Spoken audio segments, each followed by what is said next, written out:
Ladies and gentlemen, welcome to the Oz Arab Media program today. I'm Joseph Najjar, the host, and today is a particularly exciting one. We are joined by a very recognizable face, Charbel Tadros of Oz Arab Media, the author of Embracing the Spirit Personality. The release will be this Tuesday at Bankstown RSL. Before we go into the questions, I do want to state a little fun fact. This is a unique weekend for Oz Arab Media. Yesterday, we had our youngest guest on the program at 12 years old.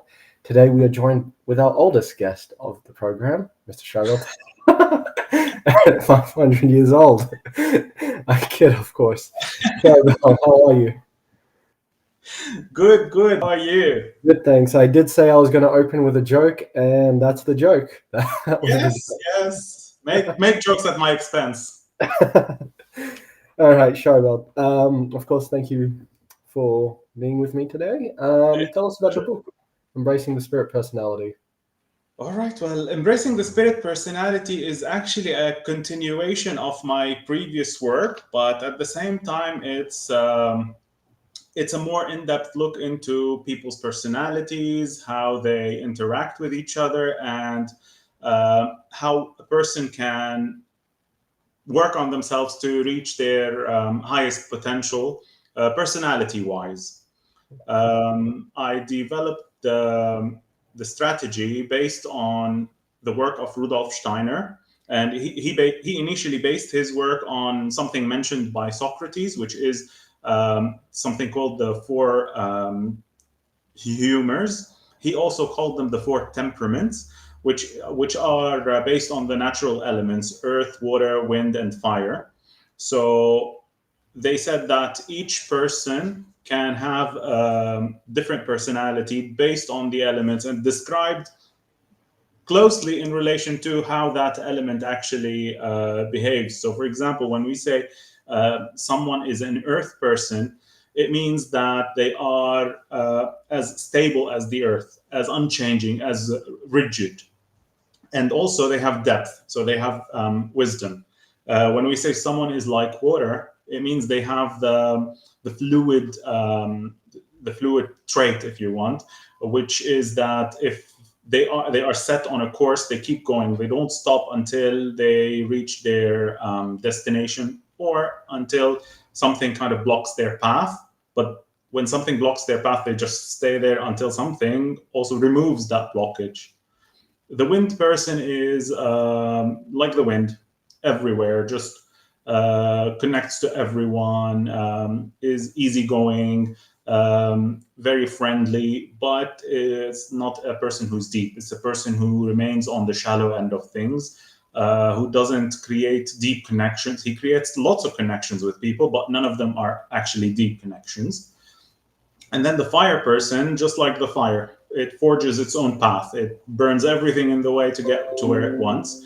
So the fire person is someone who has charisma, who has leadership skills, can make people do whatever they want. But if they get into a leadership position, then we're in trouble, because they get easily power corrupt. So this is where Rudolf Steiner kind of concluded his work.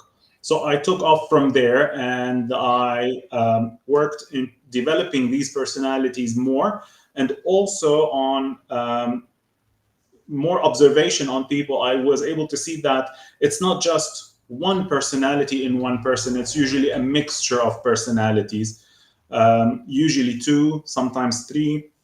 Very rarely would you see someone who has substantial amounts of all four personalities. But that's where I came up with the idea of the spirit personality, which is a balanced personality having the positive elements of all four of the other elements. So it has the wisdom of the earth, it has the patience of water, it has the communication skills of wind, and it has the leadership skills of fire. So when someone has these four, I would describe them as a spirit person. And this is the basic, very general idea of what this book works on. Yeah. Is it possible to do a test maybe here to determine, for example, what kind of personality I might be, just so the audience can have an idea how they can determine what kind of personality they are? Is there a series of questions that could be asked, or how is a specific personality determined? Yes, there is a personality assessment that I created. It's called personalityelement.com, so the website. You can go there, answer a series of questions. It will tell you how much of each personality you have. Um, and I'm also now working on an AI version of the assessment where it's more of a conversational, in depth analysis of your personality. This is not yet complete, so it's not yet ready for release, but it should be ready sometime soon. Um, so, again, the assessment gives you kind of a benchmark.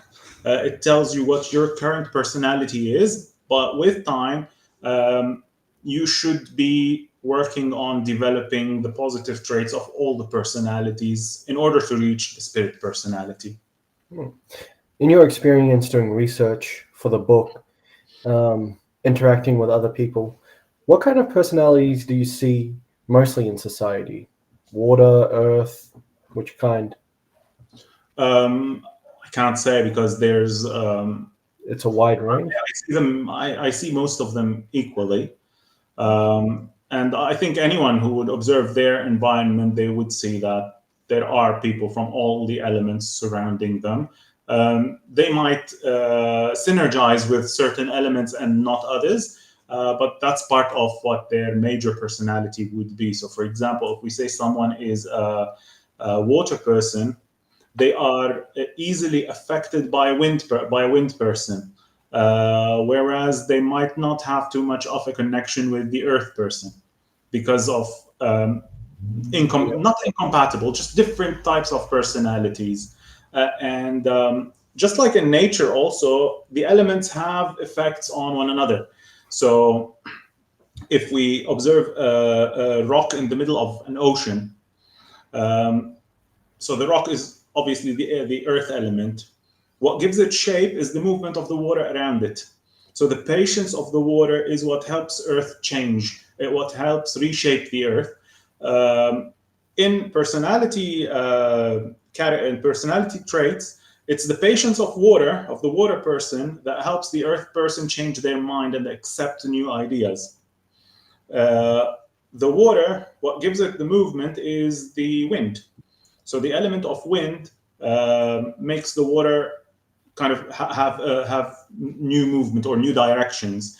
So the friendly aspect or the happy-go-lucky kind of personality uh, inspires the water person to do something, to move, to realize the hidden potential.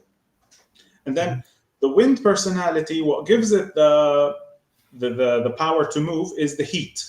So, as you know, hot air rises and cold air falls. And this heat is the element of fire. For us, it comes from the sun, but it also can be from just a normal fire, and the sun is fire as well.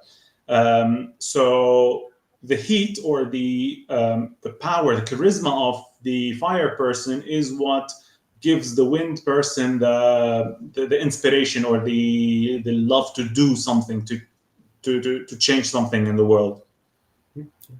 I love how in life as well, these four elements feed off of each other the same way people grow. So there's a very strong symbolic message in your book as well, which I think people can learn a lot from. Um, when we were discussing the book before the interview, you mentioned that depending on your personality, you only need to read a specific section of the book. So let's say hypothetically, I was water, I could read the water section only, so I can learn and improve and grow based on what you've written. Would you recommend that even if you are, let's say, water, to read the rest of the book, maybe so you can incorporate other parts or the other elements into your personality to become the spirit personality? 100%. That's the whole point. So the your personality, as I mentioned a few minutes ago, it's your starting point. It's where you start, because in this book is more developed like a guide. It helps you find your starting point, and then create a plan and move forward from that. So the subtitle for the book is Delving Deeper and Rising Higher. So in the first part, we go deeper into what makes a personality, what gave your personality shape. It could be your relationship with your parents, your relationship with your friends, your teachers at school. At the beginning, that's what gives you your initial personality. And then as you move forward in life and then you get your first job or you go to uni or you move out of your house, then you interact with new people. You are required to to perform new tasks using skills you didn't have before. By developing these skills, you actually work on developing elements that you did not have before. So for example, in your work, if you're usually a person who is, let's say, a wind person, and you find work in an office as an office person, uh, this kind of work is not usually suitable for wind persons because they don't like to be tied in one place. But sometimes circumstances force you to do that. And as time goes on, you discover that you are developing patience, you are developing more focus. And these are water traits. You've developed them because you've been put in a situation where you have to develop them. Now, this process has always been unconscious. It has been happening without you having any input into it. But once you take control of it, become aware of it, know what created it, and decide that you want to go towards the spirit personality, then you bring your personality into focus, into conscious, and you control it. You decide what kind of challenges you want to take to develop the personality that you don't have or the elements that you don't have. The book has a list of maybe 50 or so traits for each personality. So whatever you think is missing in your personality, you can find that trait for that. And there are lots of recommendations on how to develop that trait based on your initial personality. Can you tell us about the research that goes into a book like this? Because I imagine it's very in-depth and involved. 100%. As I mentioned, I already mentioned two of my sources, which are Socrates and Rudolf Steiner. Yeah. But I've also read a lot of research papers that deal with personality, not in the element sense per se, but as like developing leadership skills or developing patience. So I've read lots of books. I've also done a lot of observation on people.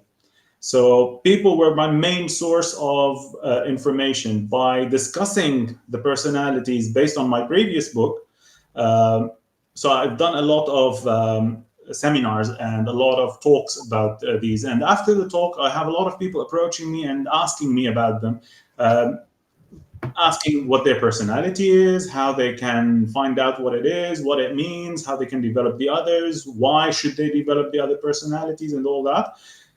These conversations, they helped a lot in in shaping the idea behind what the content of this book should be. Now, I created lots of chapters for this book, but in the end, I only put the ones I thought were most general, because I've created some very specific chapters based on certain industries, but I didn't include these in this book.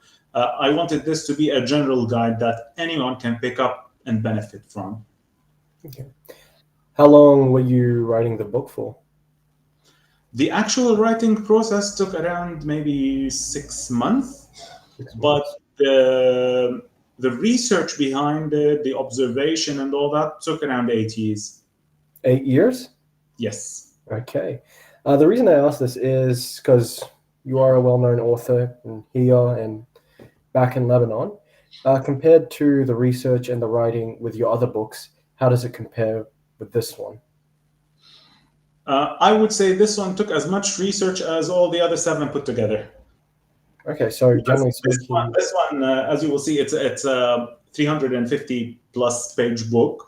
yeah, It's yeah, I applied a lot of what I learned from the other books and from the conversations generated by the other books to create this one, in addition to a lot of literature reviews. that's pretty incredible. That I mean, so the previous 7 books, like total research time, amounts to about the same for Yeah. embracing the spirit personality. Wow, I just trying to fathom that in my head. I imagine there were lots of times during the research process where you would have grown very frustrated or tired, or what was that mentality like during that 8 years? Um, Look, these past 8 years, as you know, it's the time I moved from Lebanon to Australia. So I moved here little over 7 years ago. Um, so I had a lot going on. Yeah, Other than the move, two toddlers back then. Now they're older, obviously, but yeah. And then finding work, then starting also Arab media, then starting lots of other things at the same time. So I had a lot going on. Um, so the research process sometimes would stop for months, and then something would trigger it. Maybe something on social media would pop up, a quote or a new research paper related to my field. So I'd go in and read that, save it, create a new kind of summary for it, and then save that okay. until I got to a point where I sat down and I'm like, okay, I'm ready to do this.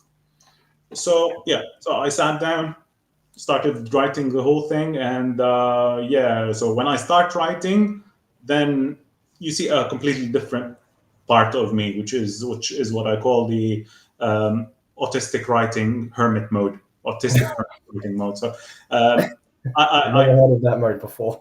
yeah, so I isolate myself from everything. Even if I have people moving around me, I'm isolated.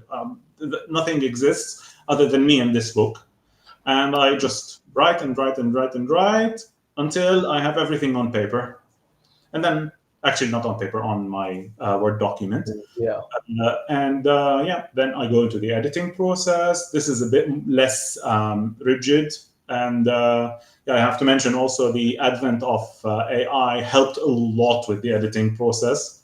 So that's a big plus for the use of AI. It definitely. makes things much easier for me. And Okay. then, as you know, I spoke to you, I think, when I started looking into publishing the book. And yeah, I had to find the printing press, I had to design the cover and get everything together. Yeah. Yeah, I do want to say I do know that mode that you referred to earlier, the hermit mode. I think Yes. something along those lines. As someone who's worked in close proximity with you, I have seen you in that mode before when you're glued to the screen. So I'm Yeah. picturing that vividly now. Um, Besides myself, who would you say has been the greatest strength during the writing process? Like, who inspired you the most? Besides myself. Besides you, yeah, of course. Okay. Well, Or you can say me if you want. Say me. it's definitely Okay. Christine, my wife, who has actually um, she had to manage a lot while I'm in my autistic hermit writing mode. Yeah. Uh, so yeah, she knows that I'm working on the book. She respects that and she supports a lot. So she is my, I would say, number one fan. The other person who has been my a very strong support is Remy, my business partner in Ozarab Media, and uh, he has given me a lot of guidance. He has helped me a lot, whether in the book or outside the book. And yeah, I have to give him a big shout out as well. Two great people, 100%. Yeah. Um, this is obviously, since we work together, I know just how your workload is, and we're actually preparing for a gala that's just over 2 months from now, about May 17th, so 2.5 months. Um, is it going to be even more chaotic for you now that the book is going to be released on Tuesday and gala preparations? How do you envision the next couple months for you? Oh, I'm looking forward to a couple of very hectic months. Yeah. Um, Concerning the gala, it's much more organized than last year. Obviously, because last year was our inaugural gala. It was the first one. We had to organize the contacts. We had to get every like it had a lot of, and it was the first one. It had a lot of preparations needed. This year we have let's say a blueprint. We know what's going to happen. We are more organized. We're more ready, and we're looking forward to a bigger event and with much more interesting partnerships as well. I don't see much of a connection between the book and the gala because the book, as you know, I'm going to be releasing it on Tuesday, and that would be the biggest hassle is getting through the book launch. Once that is done, most of the rest can be managed online through email or but just a few phone calls, getting the book out in libraries and all that. And that's about it. And then we go full speed into the gala and business awards and a few other projects that we're working on as well. Absolutely, ladies and gentlemen. Just for those who want to know, the gala will be May 17th at Dalton House in Busley Park, for those who are interested. But that actually brings me to my next question, the last point you made regarding the book. So book launches on Tuesday. What are the methods in which people can buy? Like, where can they buy a physical copy or an online copy, and what's the pricing? All right, so anyone is welcome to attend the book launch on Tuesday at between 5 and 8 p.m. at Bankstown RSL. We will have copies of the book there. You can grab yours and get it signed. Also, the book is available on Amazon and Kindle for now. So if you want a soft copy, you can get it off of Kindle. And if you want a physical copy, either you get it from me or you can order it from Amazon. Okay. Is there plans to expand even further in regards to purchasing the book, or where people can purchase the book, like Dymix or other bookstores, etc.? I'm in conversations with them to try and get the book there. Obviously, as a first book in Australia for me, this process takes a bit of time, but it's in the works. Okay. What's that feeling like? I mean, you published so much back in Lebanon, and now you've been in Australia since 2016, 17, if memory, yep, 2017. So your first book in essentially at least 7 years. What's the feelings like for you personally? Is it like excitement, overwhelming? How are you feeling? Definitely excitement. It doesn't feel overwhelming at all, simply because I've done it before and I've done it in much harder circumstances. Here in Australia, things are much smoother when it comes to literary work, and there's also definitely a lot more appreciation for it. So this helps a lot. What's the publishing process like in Lebanon? Look, it's a bit of a hassle because you have to, obviously, the same as here, you have to find the printing company, especially because I'm self-publishing or I'm publishing through my own company. So you have to find the printing press, you have to organize meetings, get things done. In Lebanon, the process would technically be the same, but you have a lot of disruptions on the way. So whereas here I just sent things by email, in Lebanon, most of the time I had to kind of take them on a USB because they wouldn't receive them by email, or they'd be too afraid to do anything without checking it in front of me. Here the process was much smoother. It might be also because of the 8 years. Also, it's difficult to get published on Amazon and Kindle. When I was in Lebanon, I had to go through a company in the United States, whereas here I can just do it straight away because I can create Amazon account from from Australia. Okay. Ladies and gentlemen, I'd like to thank our guest, Mr. Charbel Tadros, the author of Embracing the Spirit Personality. As mentioned, the book launch or the book release will be this Tuesday at RSL between 5 to 8 p.m. We hope to see you all there. You can get a signed copy from the author himself. If you are unable to attend, you are able to purchase a copy from Kindle or Amazon. So I encourage all people to look into that. Charbel, once again, thanks for joining us on the program. And considering you are one of the heads of Oz Arab Media and I'm one of the reporters. I hope I performed in a way that satisfied your highest expectations, sir. You have been doing tremendously. We're very proud of you, and you know that. Yeah. Thank you, Charbel, and thanks to all our viewers. Thank you.